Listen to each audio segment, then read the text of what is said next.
నమస్కారం కృష్ణారావు గారు. ఐవీఆర్ టాక్స్కి పునఃస్వాగతం.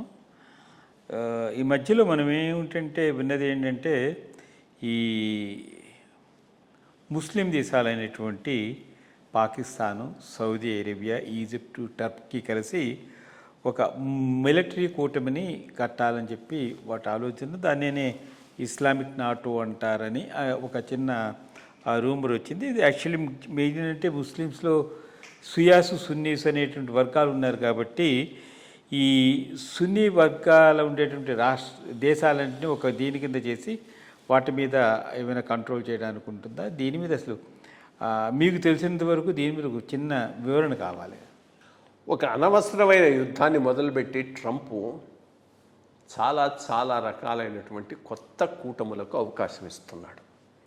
అంతకుముందు ఒకళ్ళనొకళ్ళు నమ్మని వాళ్ళు కూడా దగ్గరకు వచ్చేటటువంటి పరిస్థితిని ఏర్పాటు చేస్తూ ఉన్నాడు.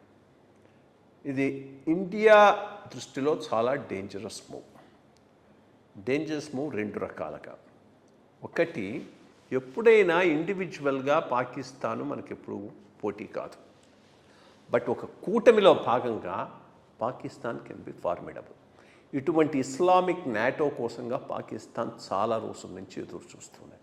సో వాళ్ళకి ఇది ఒక పెద్ద ఆపర్చునిటీ, రెండు రకాల ఆపర్చునిటీ.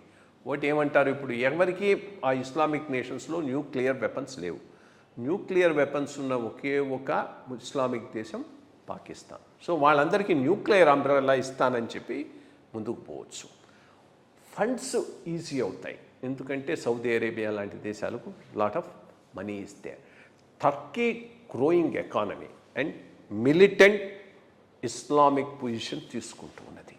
సో ఈ సున్నీ దేశాలన్నీ కలిసి ఒక కూటమిగా ఏర్పడితే మాత్రం భారత్ యొక్క ఇంట్రెస్ట్ దృష్టిలో అది మంచిది కాదు, మనకు పెద్ద దెబ్బ అవుతుంది. ఇక రెండవది, అమెరికా కూడా దెబ్బతింటుంది. బికాజ్ ఇంతకాలం వీళ్ళల్లో ఉన్న డివిజన్స్ను వాటిని ఎక్స్ప్లాయిట్ చేసుకుంటూ ఇది ముందుకు పోతూ ఉన్నది. సో అక్కడ అదొక ప్రాబ్లం అవుతుంది. ఇరాన్ దీన్ని ఎట్లా చూస్తుంది? ఎందుకంటే ఎప్పుడూ అక్కడ మిడిల్ ఈస్ట్లో ఇరాన్కు, సౌదీ అరేబియాకు కాంపిటీషన్ ఉంది. కాంపిటీషనే కాదు, రైవల్రీ ఉంది, జెలసీ ఉంది, మిస్ట్రస్ట్ ఉన్నది. బోత్ రిలీజియస్ అండ్ రీజనల్, రెండు రకాల ఉన్నది. సో ఇరాన్ ఐసోలేట్ అవుతుంది. అప్పుడు ఇరాన్ ఇండియాతో బెటర్ దీనికోసం చూడాలి. ఇది ఎటు పోతుందని చెప్పలేము.